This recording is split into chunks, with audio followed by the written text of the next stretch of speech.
Hey, and we are here with Office Hours episode number 22. I want to wish you all a very happy new year and a great start to 2025. And hopefully, some of the tips and trips I'll give you today in this session will help you find your next success post military. So, I'm here today. Olivia Perez Breland is in the background controlling things so I can focus more on all of you. And before I start, I wanted to highlight one of our sponsors, DLA Finance. DLA Finance is looking for people from our community, service members, veterans, military spouses, for direct hire government service roles. These are GS roles at DLA Finance.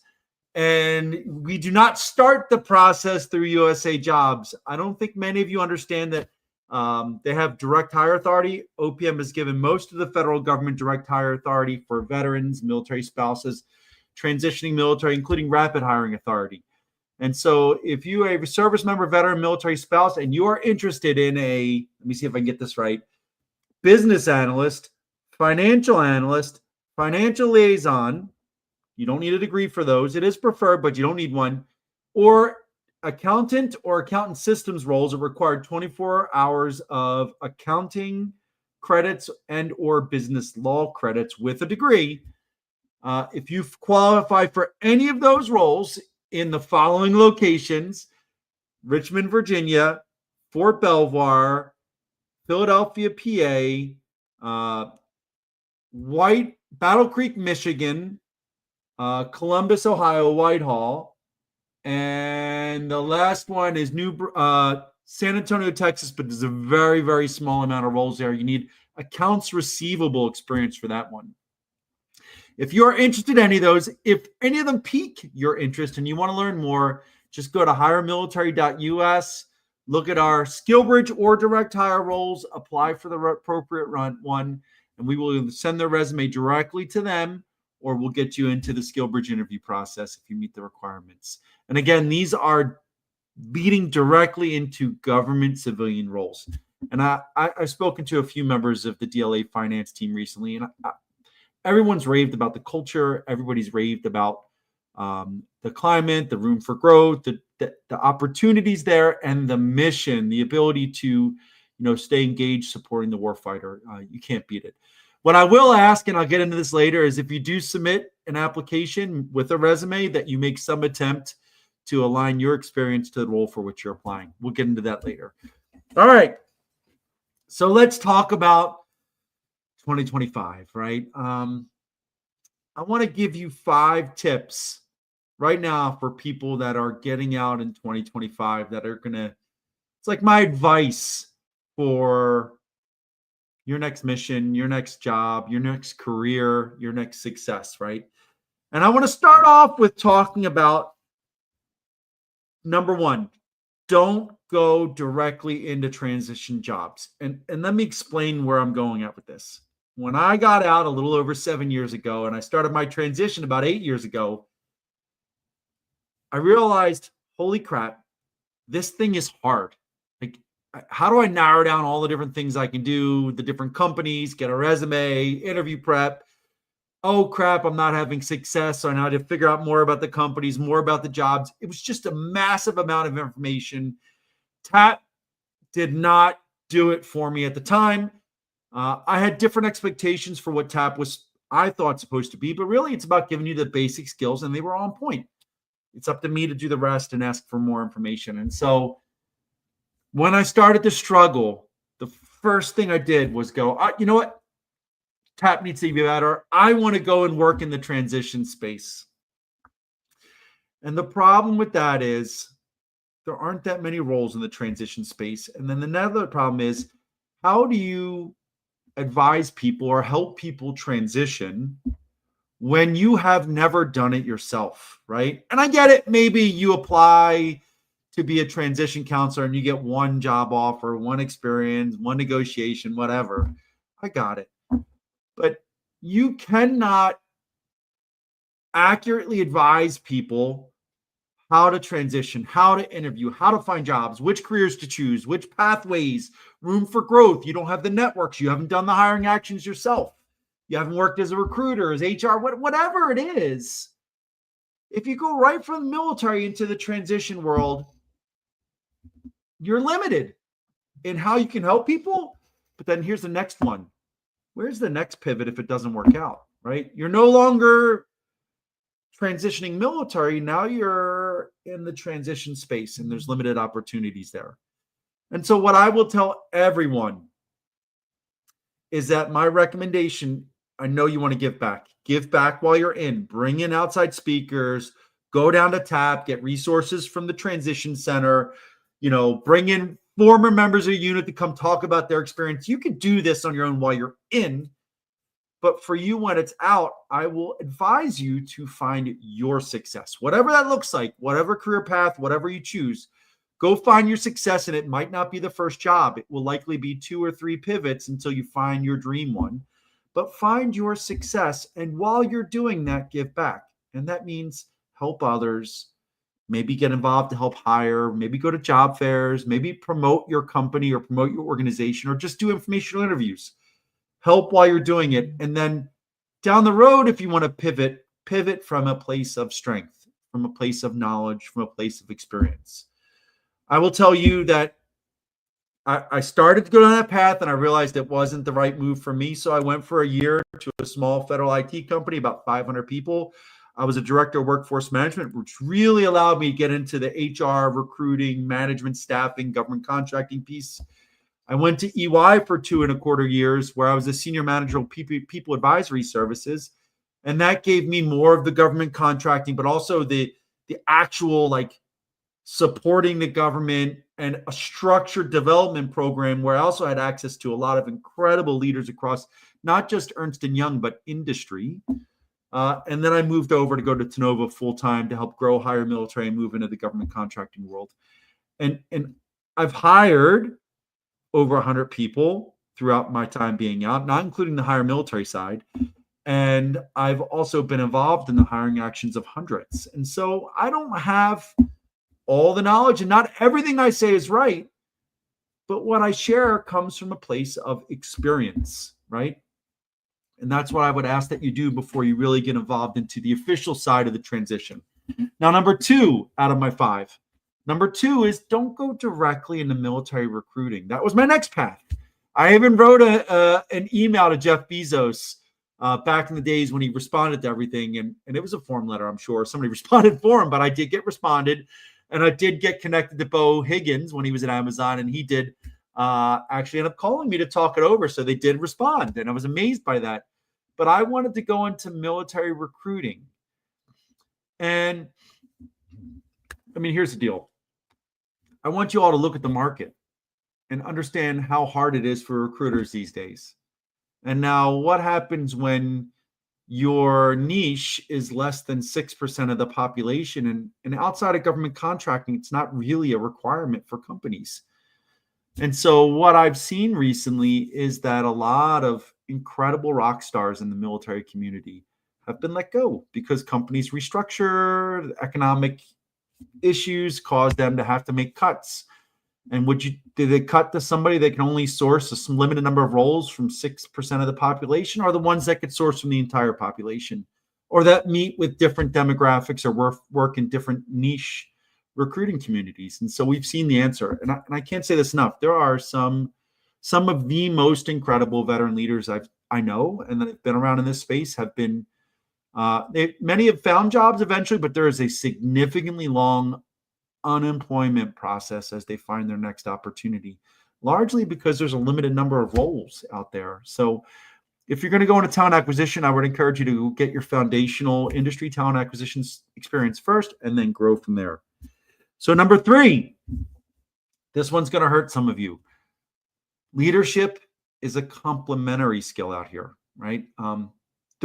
You can't write a resume that says I'm a leader, I'm in charge of 17,000 people in 45 countries, and think it aligns to something out here. So what you have to do is functionally align your career goals to what field you want to work in: HR, operations, logistics, IT, whatever. And the leadership piece is complementary, right? And this gets back to the resume. This gets back to people in command positions, right? You don't get credit for what everybody else did out here. Like, You get credit for what you did and what you led and what you were directly involved in. And so I want you all to think about it as you're identifying your career path, what people in that job do, how you've done that, not your team, how you've done that in the past, and then, get in there and knock it out of the park.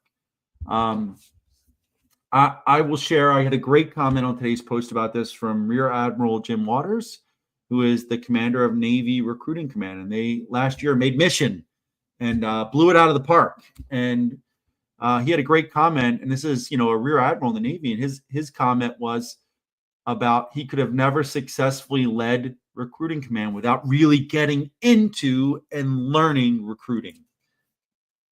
And that's how it works. And so I want you to keep that in mind. As you're figuring out what's next. Don't focus on the leadership. It will take you places. Focus on the functional things that you want to do. And when we go to that, I want you to lean into informational interviews. I look at profiles all the time. And I talk to people all the time and I say, what do you want to do? And when they're all over the place, they say something that makes absolutely no sense. I asked the question, how many informational interviews have you done? And they're like, I've done a few.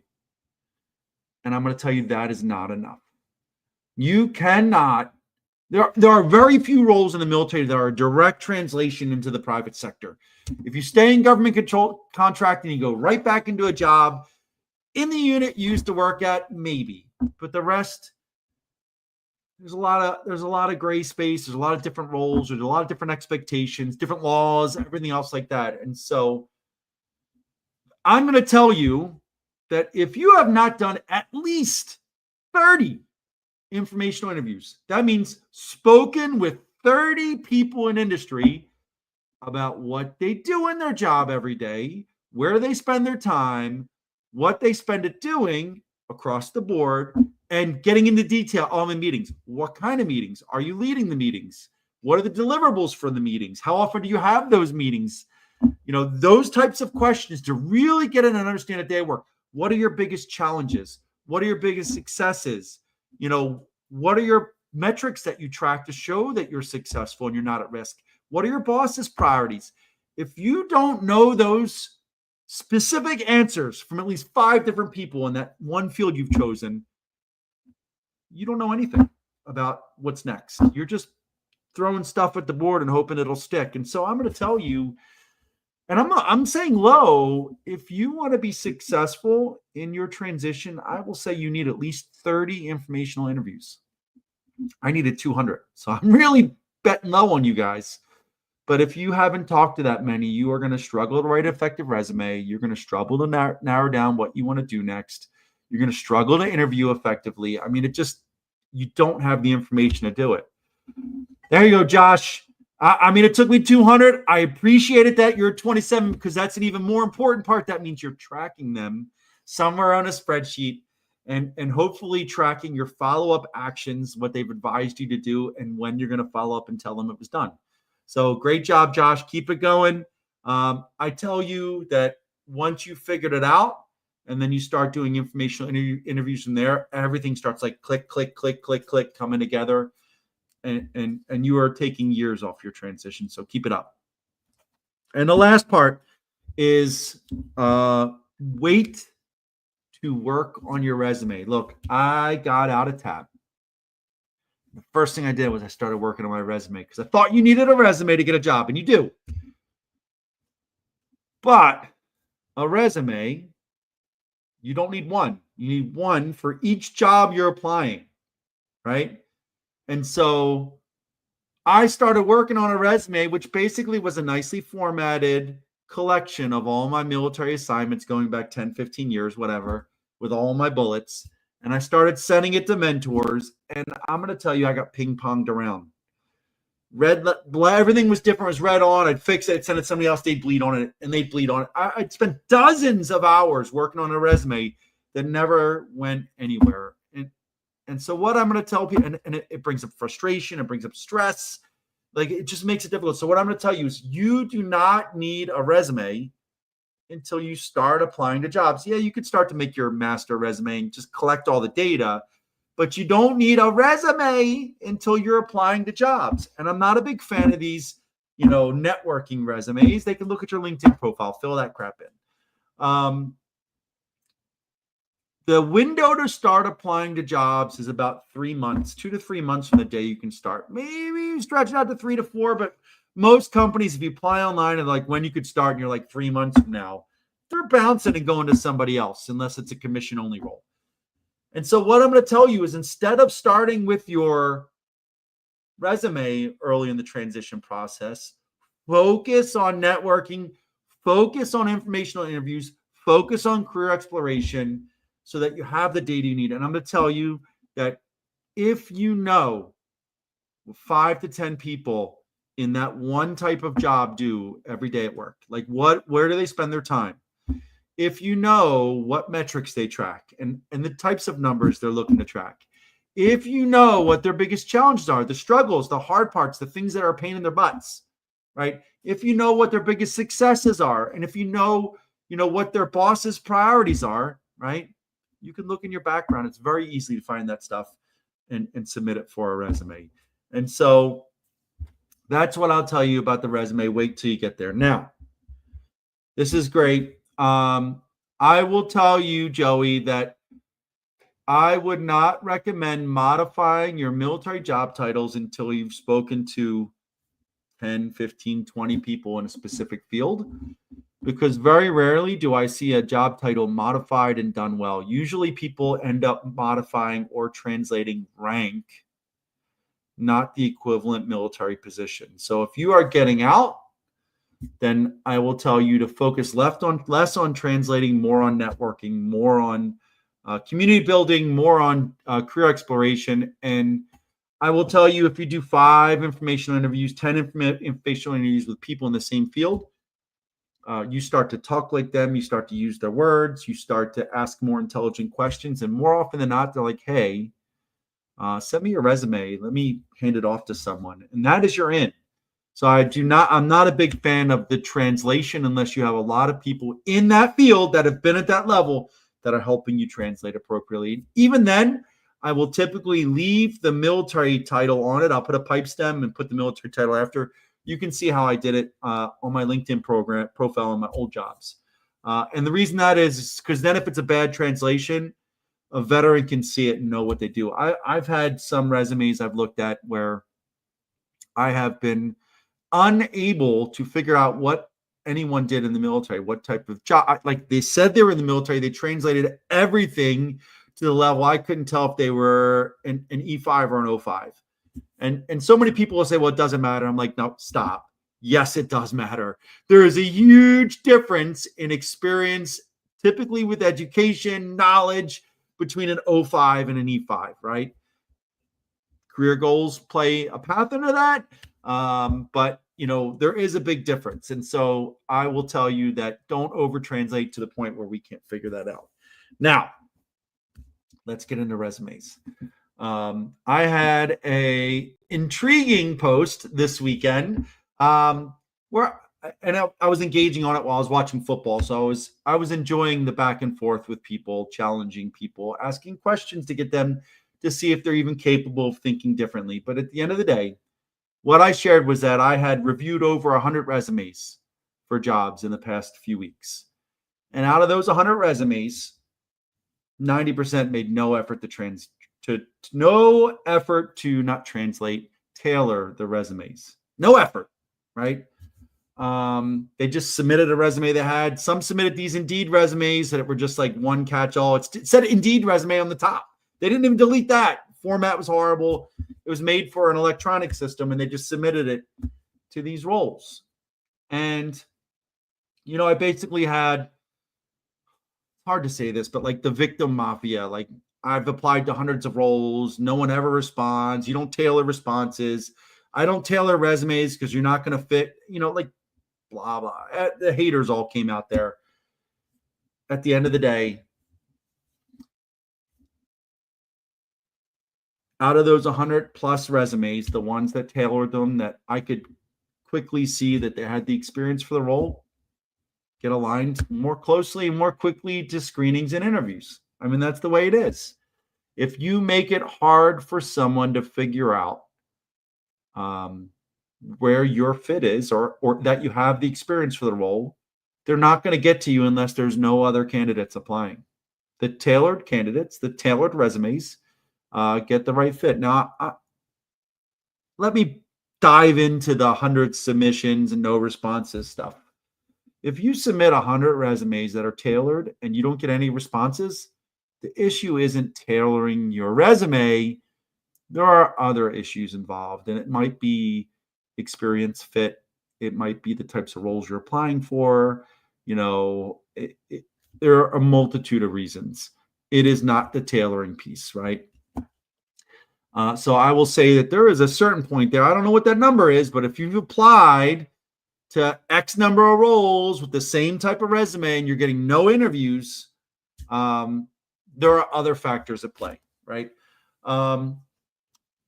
Number two, if you are applying for similar roles to the experience you have, and you're applying in the same vertical, like say you're applying to all HR roles, all operations roles, project management with this, like IT project management or finance project management. If you're applying to similar roles in the same vertical, it doesn't take you that long to tailor it, right? You make sure the title is the same. If you include it, you maybe tweak the opening paragraph to like match the top three, give examples of the top three things on the job description. And you maybe add some bullets or take some bullets to make sure you focus on the things that are in the job description. Maybe it takes 15, 20, 30 minutes. But that time is like taking time to aim and shoot, right? Like if you just go dot, dot, dot, dot, dot, dot, and you never aim, what are the chances you're going to hit what you're pointing at, right? You got to ready, aim, fire. That aiming is tailoring a resume. You have a much better chance to hit the mark. And, the job market is difficult right now. And the moment you start casting blame on the system, on this nebulous AI coming from people that never worked with an applicant tracking system, when you start casting blame on companies not sending you tailored responses, whatever it is, like you've lost. And so, I went to a job fair. I shared my examples. I went to a job fair and spent, 6 hours talking to 41 employers and watched everyone around me get interviews but me. I didn't blame the companies. I said, what do I have to do differently? What do I have to do better? What am I missing? Why don't they see the talent I am? It's the same thing it's the same thing that you would do. I just got distracted by the questions. Like for me, leave it up there. But for me, it is all about how analyzing what you are doing, why it's not working, and constantly getting better. And the answer is not ask the company for specific feedback. Most companies are not allowed to because they can get sued, legit or not. And so they have policies to prevent it. Work with mentors to figure out what you need to do to get better. Now, Brian, what do you provide potential employers at networking events if you don't have a resume? Well, let's talk about this. Are you in the hiring window? If the answer is no, then why are you giving a resume? Number two, what resume are you giving them a job for? Having worked at many veteran hiring events, what I'll tell you is they collect those resumes, they put them in a pile, and they say, hey, somebody scan them into the ATS, and they just go in, and there's rarely any follow-up. So what I'll tell you is that what you would be better served to do at a networking event is to network, talk to the individual, be memorable, connect with them on LinkedIn, maybe show them your QR code to connect on LinkedIn. Send a follow-up message, right? Hey, it was great talking to you at this event on yesterday. We discussed XYZ, would love to follow up again a week later because they may be getting bombarded, right? That is what you do at networking events, especially if you're outside the hiring window. If you're inside the hiring window, have a resume.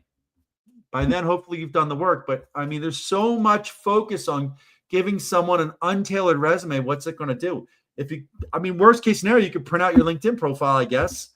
But an untailored, unscripted resume to someone that is not hiring for a job goes out into the nebula, right? Whereas if you connect with them, if you follow up, if you get advice, if you follow up with that you've done the advice and thank them, you have a much better chance of making a meaningful connection at a networking event. Now, if you're going to a job fair, if you're in the window to be hired, do it. If not, go in and say, look, I'm not really eligible right now. I want to learn more about how I can make myself a best candidate for ABC Corp. Right? How do I connect with you? Do you have a veteran employee resource group? Do you have a veteran program manager? What types of roles are you really working with? What do you look for in a candidate? I would focus on getting that stuff, writing that down, and building meaningful connections with people. That's what I would do. So does character or personality play a role over degree? No. So Brad, I will say, okay, let's talk about it this way. Let's talk about degrees real quick. So character or personality plays a role when you get to the interview, right? At that point, a recruiter has passed your resume to a hiring manager, which means you've gotten past the recruiter screen. And that hiring manager assumes basically that you meet the qualifications for the role. They're still going to check, but they're really looking at you for culture add or culture fit, right? So there is this hire a master sergeant, not a master's degree. I just say that because you have the master sergeant up there. I'm not saying it's you. If you are working in the government or if you are working in government contracting and there are roles that they just require a degree, require a cert, and there is really nothing they can do to go around that. It is a requirement to work in that job. And I will tell you that there is a glass ceiling in industry, no matter how much we say education, experience over education, or potential over education, or education's too expensive or whatever. There is most definitely a glass ceiling out here for people that do not have degrees. I remember talking to a senior enlisted leader that did legislative affairs, got an amazing job, like 2+ doing legislative affairs for a company, did not have a degree. A little over a year later, the company restructured, cut that legislative affairs division, and they almost lost their house because they didn't have a degree. They could not get a decent job that aligned with their experience. They had to basically start over and then work on getting the degrees. And that was hard for someone that was at the level they were. And so what I'll say is that, I got my degree because it helped with my promotion to sergeant major. And I said, just give me a degree, any degree with the least amount of work. And I got it. And it's a check. I was a senior manager at Ernst & Young, one of the most prestigious consulting firms in the world. Most of my peers had grad degrees from Ivy League schools. I got there because of my network and because of who I knew, and they saw potential. But if I didn't have a degree, I would have never been there, and I would have never worked on the contract and worked there. I probably wouldn't have been at ProSphere. So I will just say, for many jobs, you will need a degree, the check to get to the interview and show that you have personality, that you have the culture, the character fit. So when you look at what your career goals are, I will recommend strongly that you look at, do most of those jobs require a certain degree? And if they do, understand that you're going to be at a deficit if you don't have that. And either go get it or pick another choice that's going to align along the way. And that's my one goal for anybody that's going after degrees or education. I have a BS in liberal arts. I call it my BS degree. But I have a degree from a regionally accredited university. And so what I'll tell people is that, before you pursue advanced education, anything beyond a bachelor's degree, before you pursue a lot of these different certifications, just, figure out kind of what you want to do and talk to people in that role and make sure you're pursuing the right ones. I share often that I started off on the PMP wagon where every senior leader is a project manager, and I did 30+ hours of the PMP course before I realized, my God, I hate this. And I stopped doing it. I didn't take the exam. And I would have been better served waiting and going and getting a PHR, SPHR, SHRM, SCP type certificate. It would have paid me much better.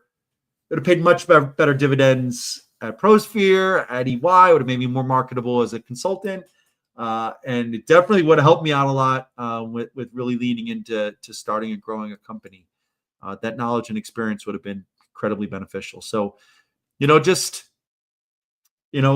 again, the resume, the degree, the credentials, the experience gets you to an interview. You need to have it to get to the interview. Once you get to an interview, that's where culture fit, character, personality really comes out, especially if you come prepared. So keep that in mind. And for 2025, you can't see it up here, but always moving forward.